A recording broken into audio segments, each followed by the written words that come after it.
আমাদের কৃষি প্রধান দেশে কৃষির জন্য আমাদের অগ্রসর হওয়ার একটা জরুরি ছিল। আমাদের ক্রিকেটটা নিয়ে আনছে কে? যে একমাত্র ক্রিকেটে হতাশা, ক্রিকেটের ব্যর্থতা সব কিছু আমাদের ক্রিকেটে। আমাদের চ্যাম্পিয়ন ট্রফিতে আমাদের বাজে একটা পারফরমেন্স দিয়েছে।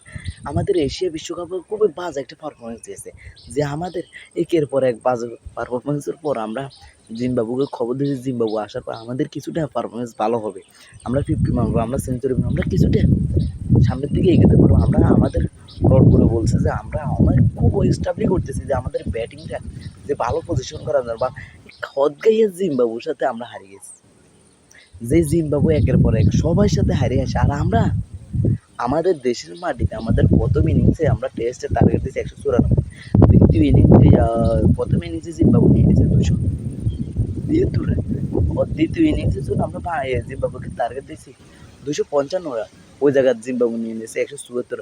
মানে আমাদের টার্গেট শেষ পর্যন্ত পৌঁছাইছে, আমরা 171 রানের টার্গেট দিয়েছি জিম্বাবুকে। মানে তারপরও টেস্টে, এটা ওয়ান ডেও না, মনে বাদ দিলাম যে টি টোয়েন্টি খেলা চলতেছে, ওরে দেখি যে টেস্টে নাকি টেস্টে 171 রান, এটা মানে মামুর বাড়ি আপনার লইলেই রয়ে যেতে পারবে। একদিনে টেস্টে তারা 171 রান নিয়ে নিয়েছে। আমাদের লর্ড গুরু এখন মনে করলাম সংবাদ সম্মেলনে আসলে বলবো যে আমি তো প্রথম ম্যাচে আমি 40 রান করছি, দ্বিতীয় ইনিংসে আমি 60 রান করছি। হ্যাঁ, আমার দায়িত্ব মিরাজ ভাইয়া বলবো যে আমি তো প্রথম ইনিংসও 5 টা নিয়েছি, দ্বিতীয় ইনিংসে আমি, আমার দায়িত্ব যে তাইলে আমাদের দোষটা কার কাছে যাবে? একের পর এক আমাদের মুশফিক ভাইয়া কী করলো, মেহেদি মিরাজ ভাইয়া আমাদের কি ভাইয়া ব্যাট ধরতে পারানো ভাইয়া, এভাবে তো বলতেছে আমাদের প্র্যাকটিস চলতেছে, আমরা একের পর এক পারফরমেন্স ভালো করার চেষ্টা। আমরা তো ভাবছিলাম যে যাক, জিম্বাবু আসলে আমাদের দেশে কিছুটা ক্রিকেটাররা কখনো এমন একদিন যে 50 দেখা পায়নি, সেঞ্চুরি দেখা পায়নি, জিম্বাবু আসলে কিছুটা জিম্বাবুর সাথে সেড়াই বেড়া লাগে। মানে উইকেটের পরে উইকেট সেড়ানি শুরু হয়ে গেছে, এই সেড়ানি কবে দেবো ভাইয়া? বদনাইলে আসা যাওয়ার দেরিও, কিন্তু আমাদের উইকেট যেতেছে যাক।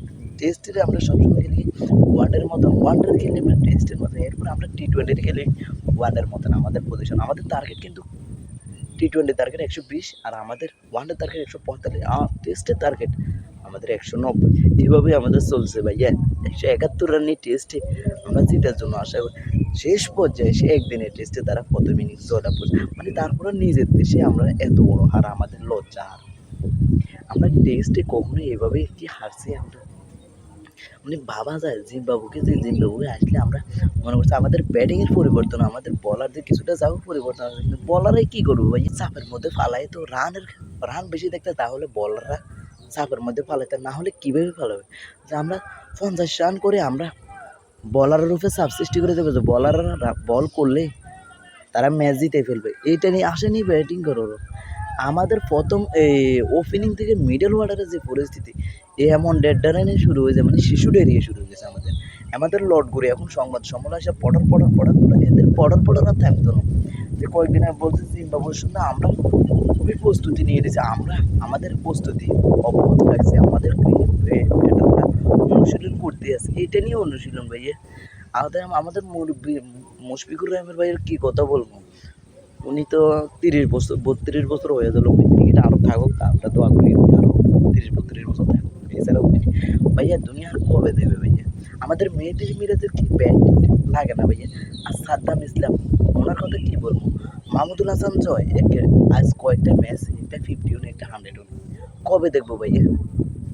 এতে একজন তো মনে 20টা টেস্ট খেলছে, টেস্টের মধ্যে একটা 100 নেই, 50 নেই, এইভাবে নিয়ে চলবো ভাইয়া একটা ওপেনিং ব্যাটার।